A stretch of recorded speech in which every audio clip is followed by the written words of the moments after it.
Hi friends, ఈరోజు బ్రహ్మముడి ఎపిసోడ్లో Anamika court వద్దకి వస్తుంది. అనామికకు ఎలాగైనా నచ్చ చెప్పాలని కావ్య ప్రయత్నిస్తుంది. కానీ అనామిక నీతో నేను ఏమో మాట్లాడదలుచుకోలేదు అని లోపలికి వెళ్తుంది.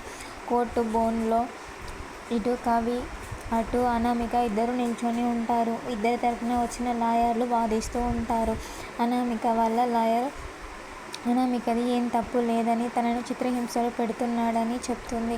అలాగే కట్నం కోసం వేధిస్తున్నాడని, శారీరకంగా మానసికంగా చాలా చిత్రహింసలు పెట్టాడని అనామిక తరపున వచ్చిన లాయర్ చెప్తుంది. కళ్యాణ్ అప్పు అనే అమ్మాయి మాయలో పడి అనామికను చిత్రహింసలు పెడుతున్నాడని, రోజు కట్నం కోసం వేధిస్తున్నాడని, ఇలా ఎన్నో అబద్ధాలు చెప్తుంది. అప్పుడు కవి తరపున వచ్చిన లాయరు అనామికను కొన్ని క్వశ్చన్స్ వేస్తాడు. మీది లవ్ మ్యారేజా, అరేంజ్ మ్యారేజా, నువ్వు ఇష్టంగా చేసుకోలేదా, పెళ్ళికి ముందు తను ఏం చేసేవాడు, ప్రజెంట్ ఏం చేస్తున్నాడు అని అన్నీ అడుగుతాడు.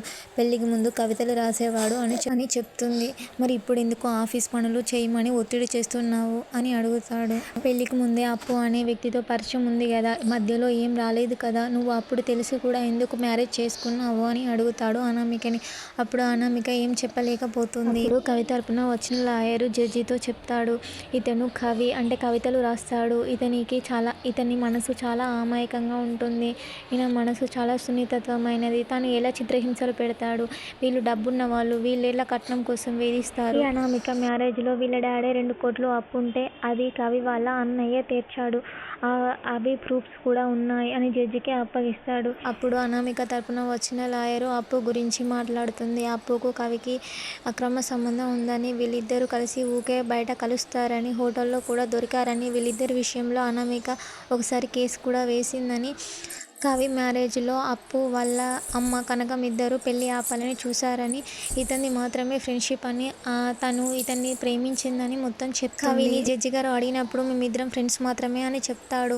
అప్పుడు మరి తను ఎలా ప్రేమించింది, ఇద్దరిది ఫ్రెండ్షిప్ అన్నావు కదా, మరి తను ఎలా ప్రేమిస్తుంది, పెళ్ళి ఆపాలని ఎలా చూస్తుంది, నువ్వు చెప్పేది ఏమైనా కరెక్ట్గా ఉందా అని కవిని అంటాడు జడ్జి. వీళ్ళిద్దరి మధ్య పుల్లపెట్టిన ఆ అప్పు ఎక్కడ ఉంది, తనని పిలిపించు అని అంటాడు జడ్జి.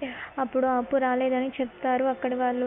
ఏం మనుషులు మీరు, అప్పును తీసుకొచ్చిన తర్వాతనే మాట్లాడుకుందాం అని రేపటికి వాయిదా వేస్తాడు జడ్జి. ఇంతటితో ఇవాటి ఎపిసోడ్ పూర్తవుతుంది. రేపటి ఎపిసోడ్లో బయట కవి రాజ్తోని కవి తరపున వచ్చిన లాయరు చెప్తాడు, మీ తరపున ఏమైనా ప్రూఫ్స్ కావాలి, లేకపోతే మనం గెలవలేము, మన తరపున ఏమైనా నమ్మకంగా ప్రూఫ్స్ ఉంటేనే మనం గెలుస్తాము అని చెప్తాడు. అప్పుడు అనామిక వచ్చి, వీళ్ళ దగ్గర ఏం ప్రూఫ్స్ ఉన్నాయి నిరూపించుకోండి అనామిక అంటుంది. ఇప్పటికైనా నా కాళ్ళు పట్టుకొని నన్ను బ్రతిలాడి ఇంటికి తీసుకెళ్ళండి, అలాగైతేనే నేను కేసుని వాపస్ తీసుకుంటాను అని చెప్తుంది. అప్పుడు కవి అంటాడు, ఒక్కసారి నిన్ను ఇంటికి తీసుకొచ్చి తప్పు చేశాను, మళ్ళీ నిన్నెలా తీసుకొస్తాననుకున్నావు, నేను చచ్చినా ఆ పని మాత్రం చేయను అని అంటాడు కవి. ఇంతటితో ఈరోజు ఎపిసోడ్ పూర్తవుతుంది. నా ఛానల్ కనుక ఫస్ట్ టైం చూస్తున్నట్లయితే లైక్, షేర్, సబ్స్క్రైబ్ చేయడం మాత్రం మర్చిపోకండి.